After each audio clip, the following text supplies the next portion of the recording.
Welcome to the Website Success Show, the podcast dedicated to helping women in business get more traffic and sales through their website with less reliance on social media and paid ads. I'm Jules White, the founder of the Website Success Hub, and I love helping local and online businesses make more money through their existing website. If you have a business you love but you don't like the way your website performs, then this is the show for you. So hi, happy Friday. I hope you're well.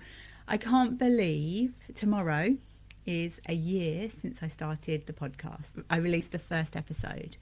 So I wanted to pop on today and just talk about how 12 months of podcasting has changed my business, changed my life, changed my confidence levels. So I've got lots of things to talk about and how it's kind of evolved over time, and I hope you find it interesting.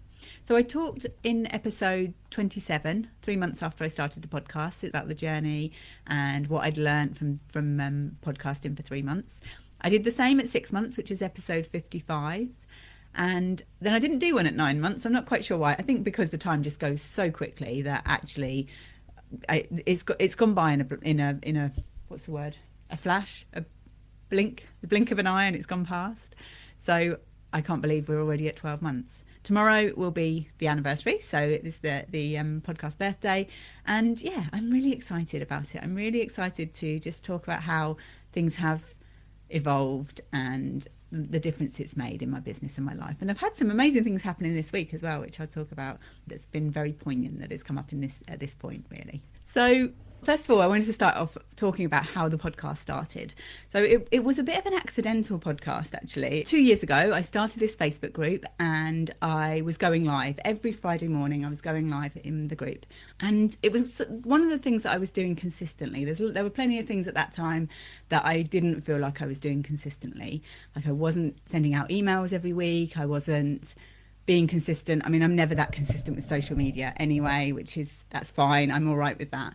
But it was the one thing that I was doing regularly, and people were giving me feedback that they were enjoying it. They were liking listening to me talk, listening to me ramble, and hopefully give some tips that were helping them with their SEO and with their websites and making things a little bit more plain and easier to understand, really. And then a conversation with a friend actually led to the podcast coming about. So she asked me whether I knew anything about SEO for podcasts. And at that point, I didn't really, but I said, well, no, I don't, but I'll do a little bit of research and see what's different and let you know. And I quickly found out that SEO for podcasts isn't that much different from other SEO. It's not that much different from optimizing posts for Google Business Profiles or for actually optimizing for your website.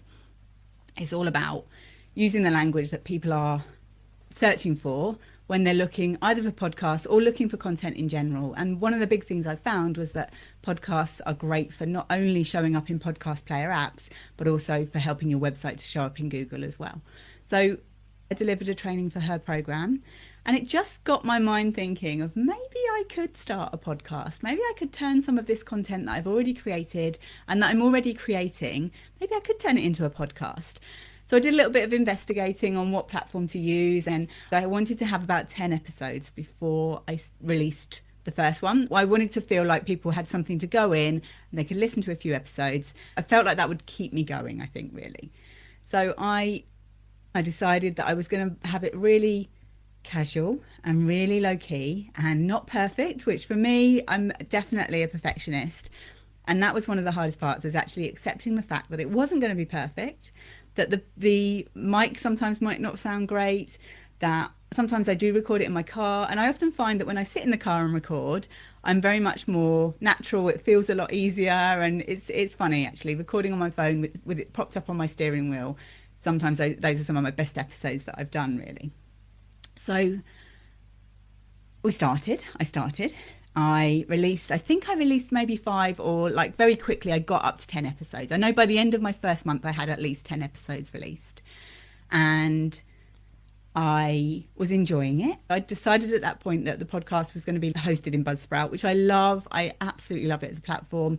It's really easy to use. It gives you great stats. You can put dynamic content into your podcast. So if I have got something going on in my business, I can record a little intro. I can record a little of, they call it mid-roll.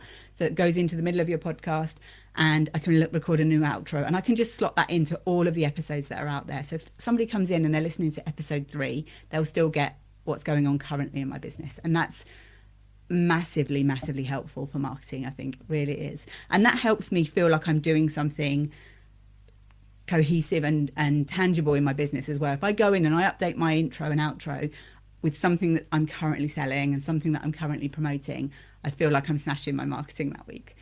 And I was just literally turning those Friday lives, talking about social media and talking about why you don't have to keep feeding the algorithm, and just generally talking about SEO and just tips and things. And I was enjoying it. I am still enjoying it, very much still enjoying it.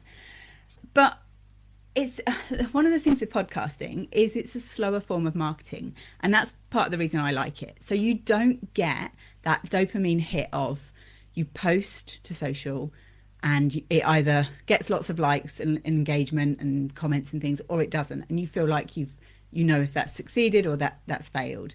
Whereas with podcasting, it's very much more of a slow burn.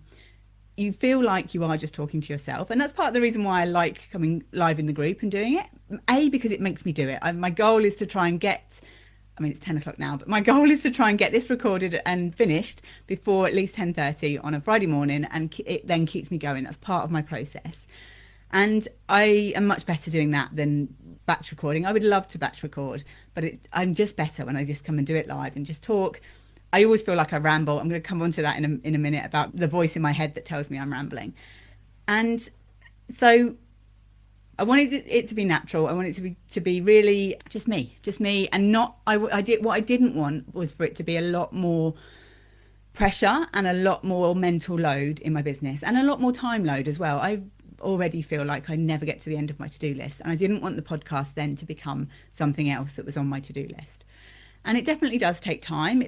Most of my Friday is normally dedicated to something in relation to the podcast. I'm going to talk about all the things that I do as well related to the podcast. But usually Friday is my content creation day, and I'm okay with that actually. And that, again, for my brain, it works well for me to have that structure. So I know what I do. I have a full breakdown of all of the things I do step by step that takes the podcast from being an idea to it being published and done, and everything else that I do around that really.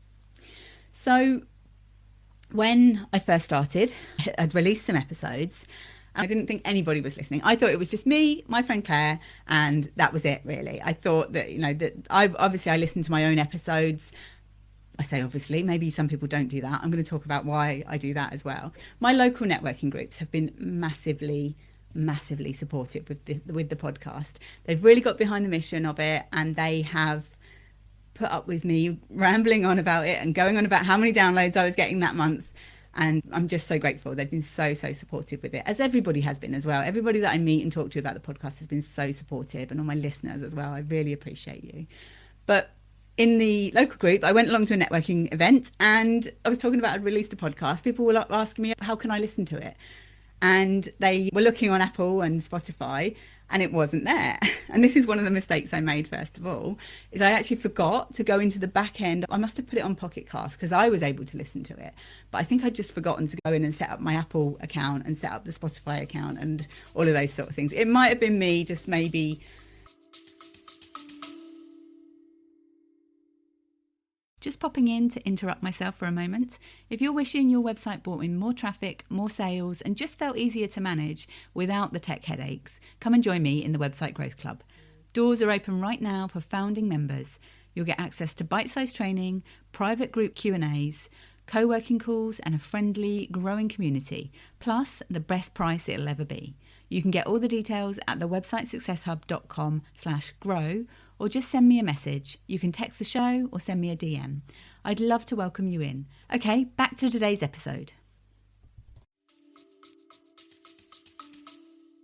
Protecting myself a little bit and maybe being a little bit hesitant to put it out there because of, obviously, we all worry about judgment and things. But they encouraged me, and so I did that. Got it live on all those platforms. Put it onto YouTube as well. And at that point, I wasn't releasing them as video content. I was just releasing them as audio podcasts onto YouTube. And I kind of had read that, it's not much point doing that and, don't do it or whatever. But I just thought, well, it's another platform. It's another place that people could listen. And people have listened to those episodes. So it's something that I'm not trying to be a YouTuber. I haven't really developed a strategy around YouTube. It's kind of something where I'm actually just putting stuff there, and I will come back to that and think about strategy at a later date with that, really. But I decided to put it on basically anywhere that I could. So it just automatically, when I release an episode, it automatically pushes it out to those platforms, which that in itself is really great. I love the fact that that happens. And when I looked at my download stats, the first 30 days, I had 18 downloads. And then I released it on the podcast apps. And obviously, bear in mind that at this point, I had optimized my show notes and my descriptions, my show art, my show name. I had optimized that for searchability. And then the next month, I had something like, I think it was about 250 downloads. And I was over the moon with that, because that wasn't just people in my networking group that were listening. Like, my networking group have really celebrated those milestones with me. So every month that we meet up, it's like, so where are you with your downloads? And it always seemed like I just hit another milestone before a networking event. And yeah, so that's been really good. One of the missions of the podcast, and one of the things that I decided to do with it, is I deliberately decided that I wanted to grow it without promoting it on social media or paying for ads. And this has become part of the podcast, really. And I think people like it. People like that mission. Everyone seems to hate social media, and anything where it's just showing and proving that you can actually do things without using socials has really connected with people, and they seem to like it. So I decided to grow it without socials. And when I looked this morning, I had 6,315 downloads. And even when I say that number, sometimes I still feel like it's just me. I still feel like it's just me listening and me, that I don't necessarily feel like that's 6,000 downloads is real. And I have to remind myself of that. So every time I hit another milestone, when you hit milestones, you get a badge. So my next badge is 7,500 downloads. My next badge will be 100 episodes. I can't believe this is episode 89 already. And it's, as I say, it's more like a slow marketing, because I don't necessarily, even though I can see those download numbers, I only realize that it's real people when people actually reach out. So when I'm at a networking event or something, or even I'm online and networking, and somebody says to me, I love your podcast. And that was one of the things that happened very early on. So within those first couple of months, probably within the first 6 weeks, somebody who I wouldn't necessarily have expected to listen to my podcast and wouldn't have necessarily expected for it to be helpful for them particularly, and she said, I love your podcast. And actually that one comment was the thing that really kept me going. It was the one thing, just that was the first validation that actually, yeah, this is helpful. People are enjoying it. And I need to keep going with it. And it's amazing what a difference that does make, actually. It really does. And now, when I was looking at my stats this morning as well, the podcast has been listened to in over 75 countries. And my business is fairly international. I have lots of clients over in the US. I've got lots of clients in Europe, worked with clients all over the world, really. And it's not something that I really think about. But when I tell other people that, people have said, you need to say it's an international podcast. And it's something that is funny, but I don't really think about it. But actually, yes, only over 75 countries where people have listened, which is great. I wanted to let you know the most popular episodes. So you never really know what's going to be popular, and it's something that it shows you, like, the most popular over time and the most popular in the sort of first 7 days. And even with 6,000 downloads, it still is it's sort of ticking along, really. So each episode is not big numbers. When I look at the numbers, when I look at the individual episodes, it doesn't feel quite so big, but it just shows the accumulation of having that. So it shows that, an episode might not be something that one person needs to listen to, but a different episode might be. And actually it's all people connecting with me. It's all people hearing me speak, hearing me ramble, hearing me, like, how I talk, and the fact that hopefully that it's helpful content as well. So the most popular episodes have been number 39. That's been the top episode, like, throughout the right from when that episode was released. It was really popular, and it stayed as the most downloaded episode. And that is the biggest website and SEO mistakes I see and how to avoid them. So if you haven't listened to that episode, go and have a little listen. And then number 47, which was how I use AI in my personal life, from meal planning to mindset coaching. And I loved that episode. And that's something definitely I would like to lean into more, of how I use AI, both for website and SEO stuff, but also for life in general. I use AI for so much, and I would like to talk more about that as well. And then episode number 3, which is what to do if your web page has had 100 visitors and 0 conversions. So if you haven't listened to those episodes, go and have a listen. They're all very popular, and they're all good ones. So when I was talking to somebody, I was networking yesterday morning, and we were talking about podcasting and talking about monetizing your podcast. And they said, how do you make money from a podcast, really?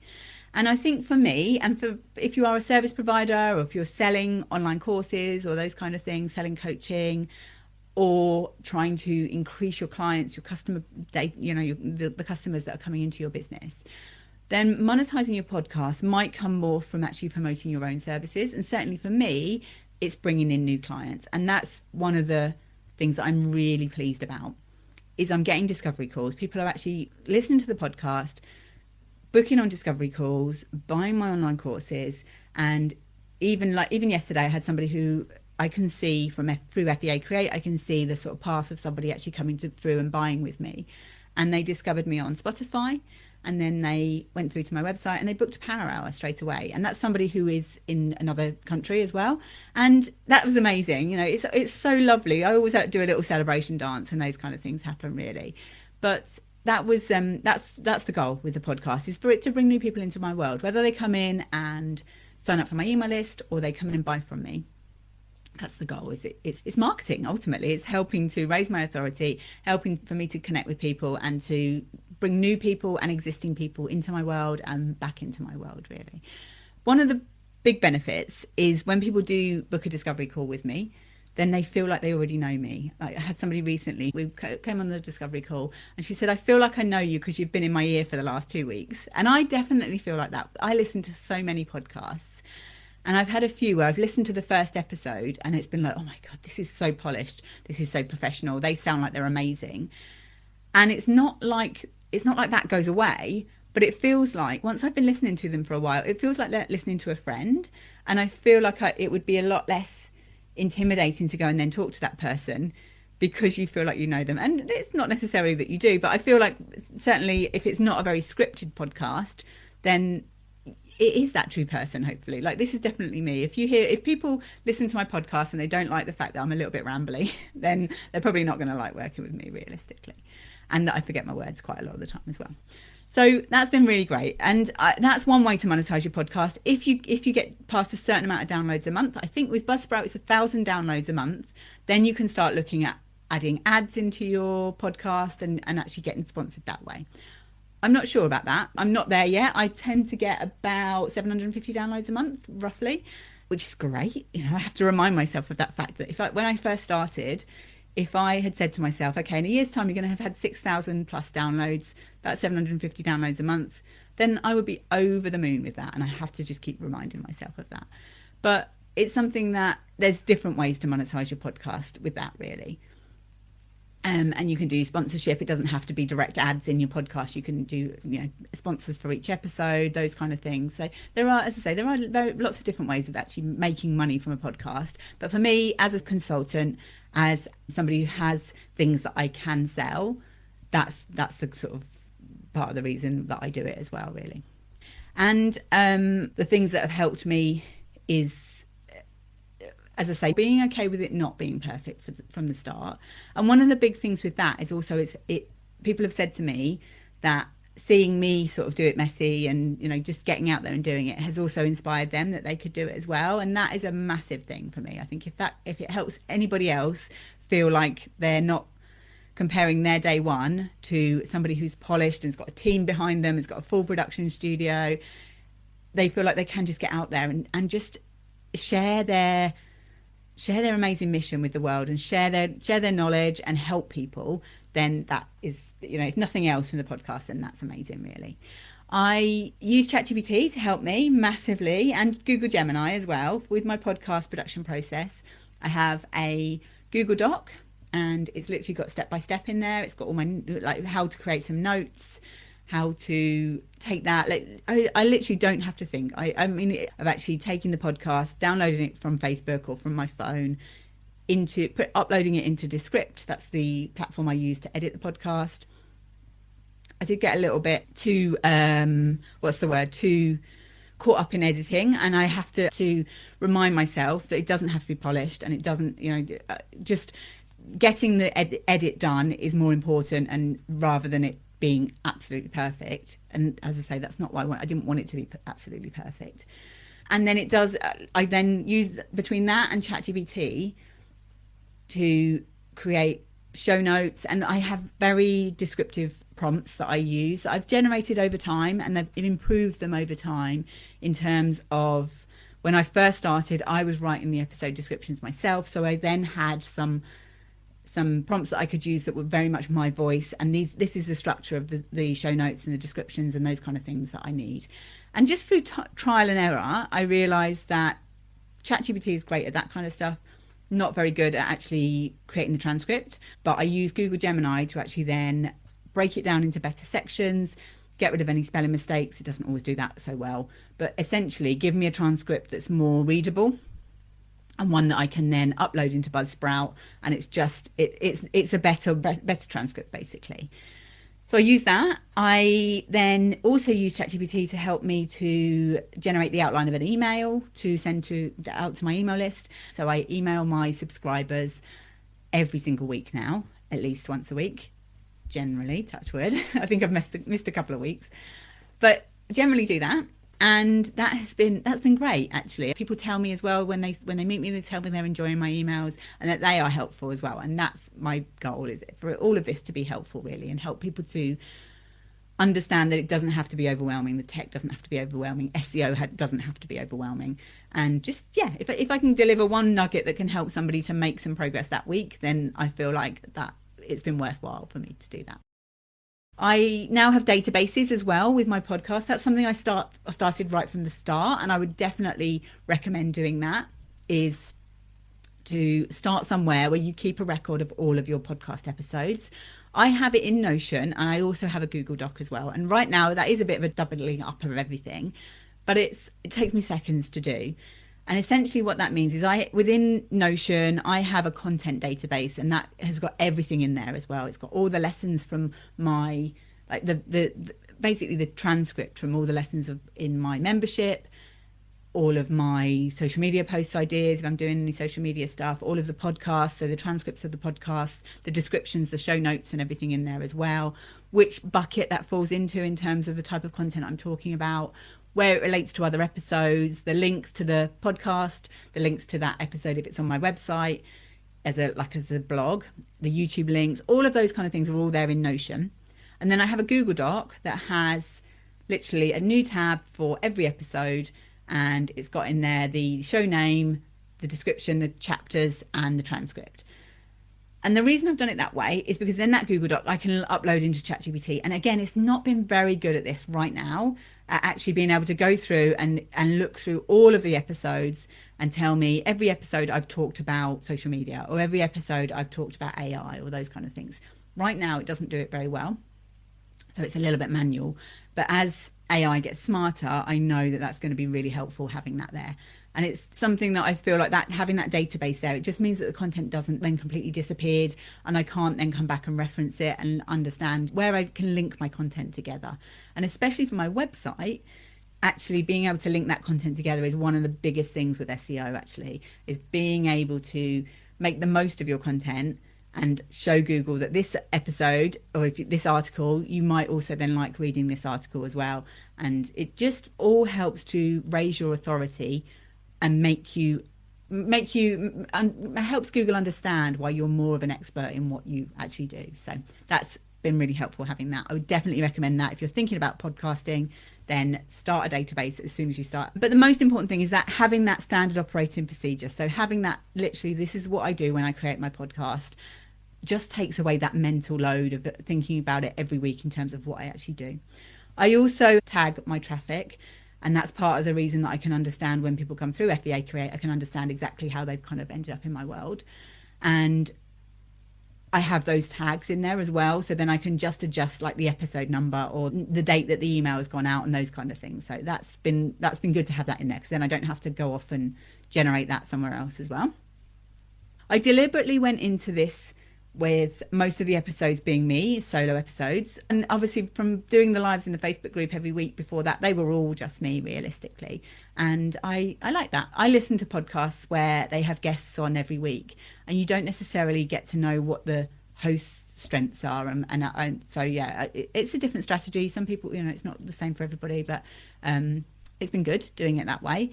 Those coaching style audit episodes, I really, really look forward to doing them as well and recording them. And that's been really good. And last week I had Adele in from Super Funky Penguin and we talked about photography. And that's the first one I've done where it's actually been somebody else coming in and talking as the expert. And that was really good. I really enjoyed that as well. Those sort of conversational style episodes are all the ones that I really like. It's funny because when I do an episode like that as well, part of the thing of me getting the transcript is I get the word count and it's always like maybe 2,000 words more, despite the fact that it might be the same length of episode. I talk a lot more when I'm actually doing the audits. And I think that's partly because it's something I love to do. It's what I get very passionate and like sort of get carried away. And I absolutely love doing those kind of things, really. So after about 6 months, I started adding videos to YouTube. That felt a little bit vulnerable. Definitely YouTube feels a little bit more exposed, I think. The podcast and it just being voice feels quite safe. It feels like there's less opportunity for trolls, I think, whereas actually YouTube feels a little bit like, I'm not quite sure why, whether it is because it's quite a masculine space. Maybe, I don't know. There's certainly, and it's video ultimately, isn't it? So it is your face and there's so much expectation as well. I think because you watch polished YouTube videos as well, where they are YouTubers and it's all cameras moving and different shots and things. So again, with YouTube, I had to embrace the fact that that's not what this is about. This is about me coming on and hopefully helping you with some tips. And actually, if I can do that on YouTube, then why not? Why not add that to that? And it has been helpful. It's been helpful in terms of actually showing up on Google. So my videos are now showing up on Google and definitely bringing traffic through. YouTube is different because it's not content that you own. So with the podcast, I own that content. If Buzzsprout go away tomorrow, I can take my episodes and I can move them to another platform and it's content that I own. Whereas with YouTube, you don't ever really own your own content there. I've also started adding my blogcasts. So this is something where it's a little bit of a hybrid between a blog and a podcast. So it goes onto my own website, an individual URL, a new page for every episode. I don't always manage to get them on there, and I've got lots of them that I need to go back and edit. ChatGPT helps to pull these things out of that transcript, but I have like the most important quote that came out of that episode. Key takeaways, which is one of the things, if you're blogging, one of the best things you can do is actually having at the top of that blog key takeaways from this blog. So if people are coming through, if this blog is answering a question for somebody, if you can tell them straight away what the key things are about it, that can really help with your SEO if you're blogging. I have other notable quotes, links to resources, links to related episodes, an introduction. So it is more like a short blog at the beginning rather than just almost like a tweaked version of the show notes, and then the transcript in there as well. And actually doing those, it's definitely been good in terms of actually building out content on my website that I feel is helpful. I have the embed of both the YouTube video and of the podcast in there as well. So somebody can go onto my website, look at my blogs, and they can either listen, watch, or read this content. And that is something that I'm definitely going to continue doing. It's something that I feel good about. I feel good about the fact that it's helping my SEO, apart from the fact that I realised a few weeks ago that Google actually hadn't indexed quite a few of those pages. So I'd submitted them to index in Google Search Console. I'd been in and added the URL and asked Google to index them. Never went back in and checked because the ones that I was doing before that, within a day, they were getting indexed. And then went in and realised that half of those articles that are on my website weren't indexed by Google. So it'll be really interesting to see what happens with my own SEO over the next few months and weeks as I go in and make some tweaks to those content and make sure that they are properly indexed. So big tip there, make sure that you're checking that his stuff is actually getting indexed rather than if you've just requested it and Google has then ignored you for whatever reason, really. And there were some really good ones on there as well. I'm so annoyed, like articles that I published probably at least 6 months ago that I thought were indexed by Google. So yeah, just goes to show. And definitely that, the plumber with the leaky tap, I guess, really, for that one. So in terms of what my podcast has actually brought me and given me, one of the big things I would say is that bank of content. That's the thing that I'm probably the most proud of and has helped with my confidence. So regardless of whether somebody wants to work with me right away, if they don't have the budget maybe to work with me right away, or they're just not quite the right time, I know that I can point them towards podcast episodes. I can point them towards those YouTube videos or those pages on my website, and they will get some value out of that. And even with people that are clients and people in my membership, I still have that there. So the number of times that I've sort of said, oh yeah, I've got a podcast episode around that, let me share the link for it. And it all helps just so that I feel like I'm delivering more value. I feel like I've got a great bank of content there. And that's been really helpful, really. Confidence, it has massively increased my confidence. One of the things that I talk about quite a lot, and I've said about this quite a lot when I've sort of been chatting to people about podcasting, and they've said, oh, I can't stand the sound of my own voice, or I don't have the confidence for it. One of the things I will say is that podcasting has massively helped with that. It's helped with that inner critic. It's not gone away, definitely not. But what I've realised from recording videos, then listening back to them and editing them, and also listening to the edited version as well, it's actually just from editing and from listening to that, it's helped me to understand that voice that is in my head every time I'm speaking, even now, it's there saying to me, you're rambling, you're mumbling, you're not clear, you're going off on a tangent, and it's there all the time. That critical voice is there all the time. And I know that so many people suffer with this, and so many people maybe don't even realize that voice is there. And I think that's the big thing, is that this has helped me realize that voice is there.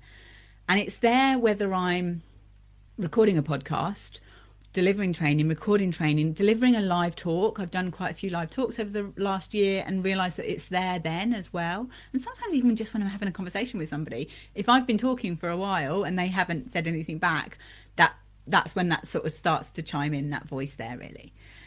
And listening back to it and doing the edits has helped me to understand that it's not true. So the first time I recorded a video for my Facebook group, I was sitting in a local pub, and I thought, oh, well, I'll just record a quick video. And I recorded it, and I got 3/4 of the way through, and I thought I stumbled. So I stopped and I started again. And then when I came home and edited it, I realised that the stumble wasn't really even a stumble. Like, there was nothing, I can't even remember what I did, but it would have been fine. I could have either edited just that bit out, or it didn't even need editing. I think that was the big thing, is that I realised there that I didn't even need to edit it. It was fine. And that was a bit of a light bulb moment. So I think that was kind of one of the first points that I realised that. But actually, from doing that week on week through the podcast, listening to it, editing it back, and realising that it's okay and it sounds good, and I do know what I'm talking about, and I don't sound like a moron. It's been massively helpful, and it's been helpful in just quieting that voice down and just recognizing that it's there. I'm like this, I'm like quieting it down. I imagine it now as just somebody sitting on my shoulder, little Cruella sitting on my shoulder, and actually just there, and it just helps me to like just squash her down a little bit. I know you're there, I know you're trying to protect me, but it's not true. And I think that's been like, if nothing else came out of the podcast, that is the biggest thing for me, really. As I say, I am now emailing my subscribers regularly, and that's been really good. I have definitely embraced not being perfect more from doing the podcast. I went through a time where I started overthinking it and started over planning and started over like not scripting as in like having a script that I was reading from, but just putting too many notes together. And I feel like then I lost a little bit of me, a little bit of that rambliness, which is part of me. So that is definitely something that happened kind of in the middle. And that was actually me thinking about whether I'm giving people actionable value each week, or whether I'm, sharing too much. And again, it's just those voices that pop up and say, you're not good enough, basically. That helped me, because it helped me to think about, okay, what actions can I give people to do this week? But it doesn't need to be perfect. So if I don't do that, if I don't give you one action to do this week, and it's just a little episode like this, which is a little bit rambly, that's okay as well, I think. Let me know if it's not. If you always want an action step, then I can always add that in. But it's just that thing of overthinking it, and just, that even when you've been doing it a while, sometimes those things do creep in as well, really. What else have I done? So I released a SEO for Podcasts course as well. So I did a live workshop, released a course, like the workshop replay, ignored it for about a year, actually. It was before I had a podcast, so it must have been well over a year ago, actually. And I did it, recorded it, and then never did anything with it. Never promoted it, never talked about it or anything. Never went back through and actually edited it into bite-sized pieces. And I did that a few weeks ago. I went back in and edited it. And what I realised from doing that, again, realised it was a lot better than I thought it was, realised it was something that I need to be selling. And I'm actually going to do a little promotion on that in relation to the podcast anniversary as well. But I wouldn't have had that, I think. This is all tied into releasing the podcast. Maybe if I hadn't have done that workshop, I wouldn't have been more inclined to actually then release a podcast. And maybe that's part of the reason why I was hesitant to sell that. I know that was definitely something that I had when I did that workshop, was like, well, if I haven't got a podcast, am I an authority to talk about this? And actually I was. Even without a podcast, I knew the things that helps podcasts to actually get results and to be more visible in search. And it's simple tweaks with SEO for podcasts. That's one of the things I absolutely love, is it's simple tweaks that you can make in your podcast hosting platform today, and that can show up straight away, and then you can start getting more downloads straight away. And actually, one of the things, I thank you, Angela, for leaving me a message yesterday telling me that she was here on that workshop. She did the things that I told her to do, and it worked. So that's amazing to hear that, really. That's really good to hear that. I feel like I have just scratched the surface with this as well, with my podcast. I feel like there's so much potential in terms of it actually helping me to grow my business, and in terms of getting the word out there about it. I feel like I've just scratched the surface. One of the things I would say, if you're thinking about podcasting, but you don't want to start your own podcast, is really think about getting on other people's podcasts. If you can be a guest on other people's podcasts, then it's a great way to introduce yourself to podcasting. It's a great way to get yourself out there as the expert. And as I say, I think if you're the expert going on somebody else's podcast, you actually then you are the expert rather than the host. So I think that's a really great way to do it, and that you can be very strategic about the kind of podcasts that you want to get on, and thinking about just growing those relationships. And it doesn't even have to be specifically what you're selling. If you're just getting on there and having a chat. I was recently on the Digital Dominators podcast with Sue Young, and we were just having a chat. We were just geeking out about AI and websites and SEO, and it was so lovely. But those kind of things can really help with your visibility. One of the things as we move more into AI search is that we need to be seen across the web as the authority in what we do, and actually being on other people's podcasts can be really helpful. And it's content that sticks. It's content that doesn't go away. It's not like social media content, which is often either buried behind a login or it's something that just disappears. I had a client last month who found me through being on Adam Chatterley's podcast, which was the first podcast I went on, and that was more than 2 years ago. And I got a new client from that, literally within the last month or so. And so those kind of things, you never know how that's going to then bring you visibility and bring you clients, and help your business from now onwards, really. That's why I love that, really. One of the things I think is really important if you are thinking about a podcast is being clear on who you're talking to. So understanding who your listeners are. And that doesn't mean that you won't get people outside of that, and you won't get people outside of that find your content valuable. But if you're really clear on who the podcast's for, how you want to help them, then that can make a big difference when you're starting. I would always say, as I said, listen to your own podcast as well. It's something that helps. It helps you to understand that, yeah, you do know what you're talking about. The things that I want to do differently and want to be better at, I would love to be better at planning episodes relating to what I cover. I think it's something that quite often haven't decided what I'm talking about until literally the night before or Friday morning. And, it's worked so far, but it does put the pressure on, really. Quite often it's things that have happened in the week and I just come on and talk about that. But I would really like to make sure that I'm covering what I need to, so that you're getting as much value as you can out of the podcast, really. I would love to embrace the rambles more. Something that I feel like letting that come through and letting even more of my personality come through would be helpful. I feel like actually this is where doing it live, I've I would like to batch some episodes, but I feel like doing them live is so much better for me. It just keeps me going, and it's just a lot more natural, I think, really. I would like to also have about a bit more strategy about people listening and then coming into my world, either becoming subscribers, joining my membership, or joining me as one-to-one clients. I feel like actually that part of it is where I feel like I've just scratched the surface, really. I've got some ideas for things like a weekly website checklist, a website scorecard, those kind of things, which I think could actually help people to go beyond just listening to the podcast.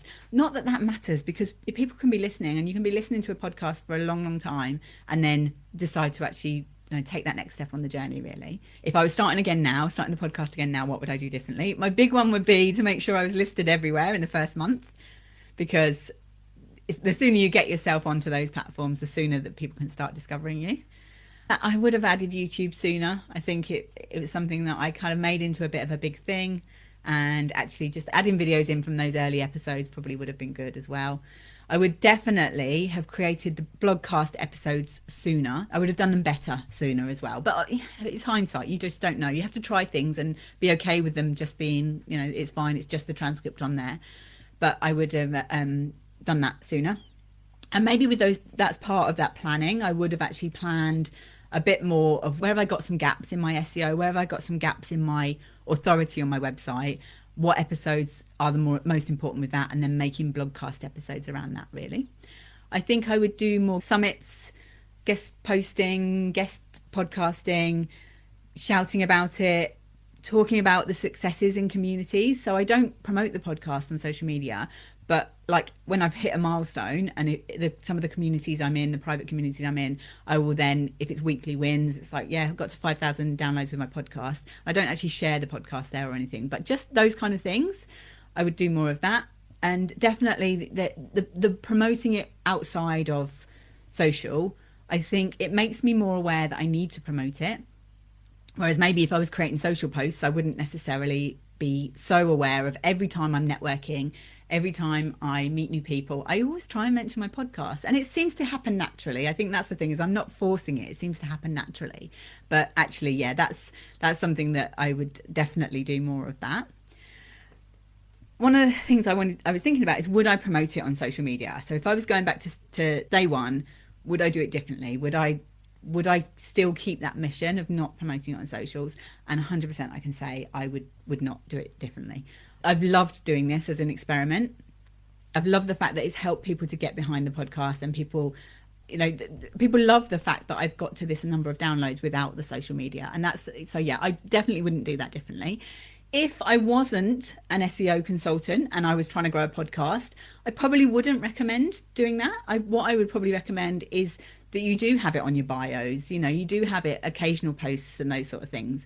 What I wouldn't do is have it as a big part of your social media strategy, that you've got to, every time you release an episode, you've got to do a load of promotion, you've got to do this, you've got to do that, which that seems to be where it gets very heavy for people, really. So I would say, if you weren't an SEO consultant who was doing an experiment to show that it is possible to grow a business without social media, then I would talk about it a little bit, probably.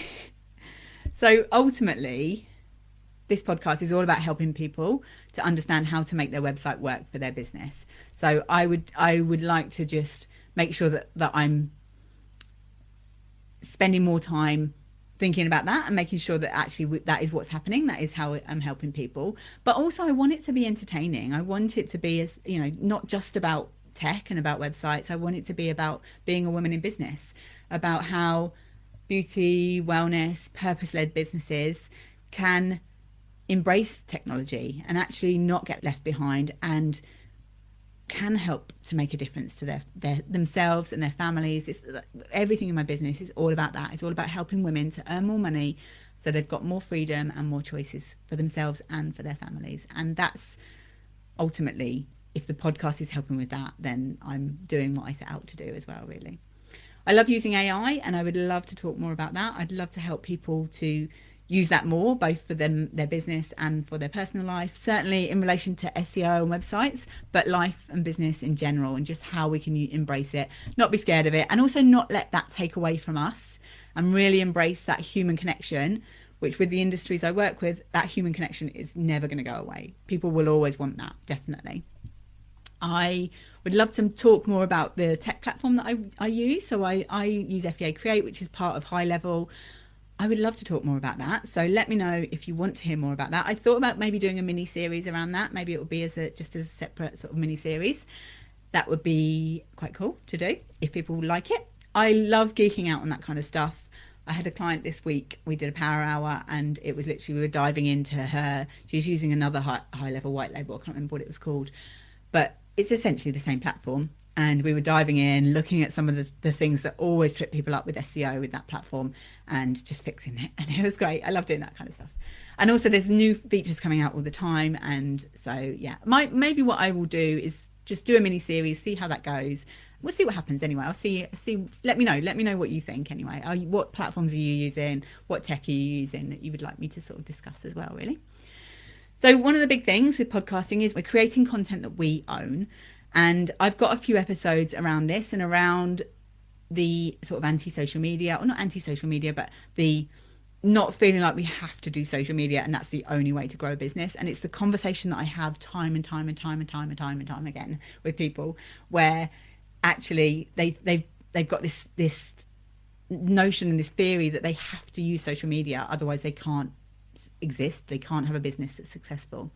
And first and foremost for me, before anything, before SEO, before websites, before social media, before anything else, it's the relationships that can grow your business. And so I think if you're not sure where to start, you're not sure what to do to increase your business, increase the visibility of your business, start with that. Start with your relationships, building relationships with people you know, local networking if you're a local business, networking online, getting yourself out there, and building relationships with other people who've got podcasts or who've got visibility or communities that you can actually then become part of. Focus on that first, and then focus on content as well, content that you own, really. So a couple of episodes you could listen to. So episode number 2 was why you don't need to keep feeding the algorithm and how to use your existing content potential to show up in search. And then episode 62 is less social, more success, 3 sustainable strategies to build your business without social media. So go and have a listen to those episodes as well. And there's quite a lot of my episodes that I haven't actually got on my own website. As I was looking through and looking at the episodes this morning, I was thinking, oh, that's a really good one. I need to get that on my website. There's so much there that really speaks to the things that people need help with, that actually that's something I need to go back and do, and actually just creating more of a plan of how to make the most of the content I've already created, as well as then be strategic about the content I'm creating moving forward. And just helping to, for me also, to move away from using social media. I don't use a massive amount of social media in my business, but I do feel that pull. I feel that thing of, oh, well, maybe if I just post on LinkedIn a few times more, then I'll be a millionaire. And I know it's not true, but I feel that pull as well. I feel that thing of you have to do it. So that's part of the thing of moving forward, of actually how can I get visibility? How can I get my podcast and my website more visible outside of social media as well? And part of that is working on my own SEO. It's something that I don't need millions and millions of visitors to my website. And it's the same for my clients as well. You don't need millions of people. You just need the right people finding you at the moment they're actually searching for a solution to their problem or for what you sell. And that's all part of it, really. So let me know what you would like to hear more of. Let me know if you have any questions, or if you've got things that you would like me to cover in the podcast moving forward, let me know. And if you want help getting your website to work for your business, visit my website or send me a message, and we can explore the ways that I can help you, whether it's booking a power hour or joining my membership or working with me for one-to-one consulting. I'd love to chat and just see if I can help you, or where I can help you to get unstuck and ultimately to get more traffic and sales through your website. So it's a beautiful day. It's really lovely out there today. I'm definitely swimming tomorrow. Last week the water was 17 degrees, which is it's like a bath from me. It's really not. When I get in, it still feels cold, but it's very different to 3.6 degrees in the middle of the winter. But either way, I still need to get in that water. I need the cold. I really enjoy it.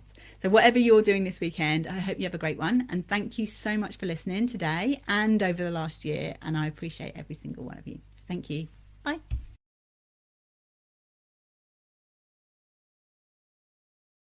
Thanks for listening to the Website Success Show. If you enjoyed today's episode, please hit subscribe and leave a review. It really helps others to find the show. And if you're ready for support as you grow your website, check out the Website Growth Club to help you boost your website traffic, sales, and confidence with simple, bite-sized steps. No overwhelm required. Find out more and join as a founding member at thewebsitesuccesshub.com/grow. See you next time.